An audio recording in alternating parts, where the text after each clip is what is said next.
నిన్నటి వరకు జరిగిన చర్చలలో ఫలితంగా అర్ధరాత్రి వరకు జరిగిన చర్చలలో మాకు ఫలితం దక్కదని అనుకున్నాం. అప్పటికి కేసీఆర్ గారు వస్తున్నారు, వచ్చిన తర్వాత మాకు తగిన న్యాయం జరుగుతుందని చెప్పేసి నిన్న చివరిగా ఆయన ప్రగతి భవన్కు మినిస్టర్లందరినీ పిలిపించుకొని చెప్పినప్పుడు కొంచెం ఆశ ఉండే.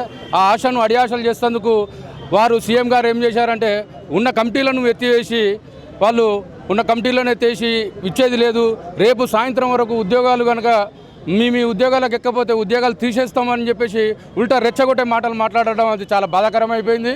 దానికి కార్మికులకు ఇంకా రెచ్చగొట్టడం జరిగింది.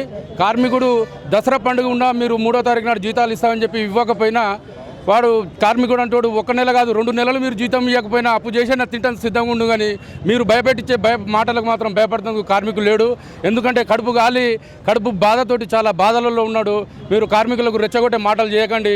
ఇప్పటికైనా వాళ్ళని కూర్చోబెట్టి మా నాయకులకు పిలిపించి చర్చలు చేసి మాకున్న న్యాయపరమైన సమస్యలు పరిష్కరించి మాకు న్యాయం చేశారని ఆశిస్తున్నాము.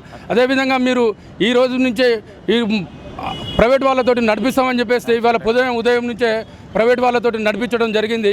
ఇప్పటికే యాక్సిడెంట్లు చూడండి, మెదక్ డిస్టిక్ కాడ జరిగి 8 మంది చనిపోయారని చెప్పేసి వార్తలలో వస్తున్నాయి. కరీంనగర్ కాడ జరిగిన యాక్సిడెంట్ ఏందో చూడండి. ఈ రకంగా ప్రైవేట్ వాళ్ళకు అనుభవం లేని వాళ్ళకు తీసుకొని వచ్చి ఇప్పుడు మీరు బలవంతంగా బస్సులలో నడిపించుకుంటూ ప్రజల ప్రాణాలు తీస్తున్నారు. ఈ దసరా రద్దీ సమయంలో, దసరా మంచి మూమెంట్ ఉన్న సమయంలో మీరు ఇంత హెవీ ఉన్న పీక్ టైంలో మీరు ప్రైవేట్ డ్రైవర్లను పెట్టి ప్రజల ప్రాణాలతో ఆటలాడుతున్నారు. ప్రజలు గమనించాలి, ఆర్టీసీ కార్మికులు ఎందుకు సమ్మె చేస్తున్నారు అనేది ప్రజలు గమనించి ప్రాణాలతో చెలగాట మాడొద్దు. ఇప్పటికైనా కేసీఆర్ గారు, ముఖ్యమంత్రి గారు దయచేసి మా పైన జాలి చూపి మీరు తగ్గుతారని అనుకుంటాం. లేని పక్షంలో ఈ సమ్మె ఈ రోజు కాదు ఎన్ని రోజుల వరకైనా మీరు ఎంత గట్టిగా ఉంటారో కార్మికుడు అంటాడు కూడా రోజుకు అంత బలంగానే ఉంటాడు. ఎక్కడ కూడా మీరు ఉద్యోగం తీసేస్తామంటే భయపడేది లేదు. అదే సకల జనరల్ సమ్మెలో కాంట్రాక్ట్ ఉన్న రోజుల్లోనే భయపడలేదు. ఈరోజు మేము రెగ్యులర్గా 10 సంవత్సరాల నుంచి డ్యూటీలు చేస్తున్నాం. ఈ రోజు భయపడమంటే భయపడతందుకు లేము. ఆ రోజు కాంట్రాక్ట్గా ఉన్నాం మీరు చెప్పిన రోజు, ఆ రోజే భయపడలేదు ఉద్యోగం ఉంటుందా పోతుందా అనే దానిపైన. ఈరోజు 10 సంవత్సరాలు 20 సంవత్సరాల నుంచి చేసిన వాళ్ళం మా ఉద్యోగాన్ని మీరు తీస్తారంటే ఏ రకంగా తీస్తారనేది మాకు కూడా యాక్టు చట్టాలు ఉన్నాయి, కోర్టులు ఉన్నాయి, దాని ప్రకారం మేము కూడా పోతందుకున్నాం. అందుకోసం కార్మికులకు మాత్రం ఈ మీడియా ముఖంగా ఒకటే సందర్భంగా చెప్తున్నాం, మీరెవ్వరూ ఉద్యోగాలు పోతాయని భయపడొద్దు.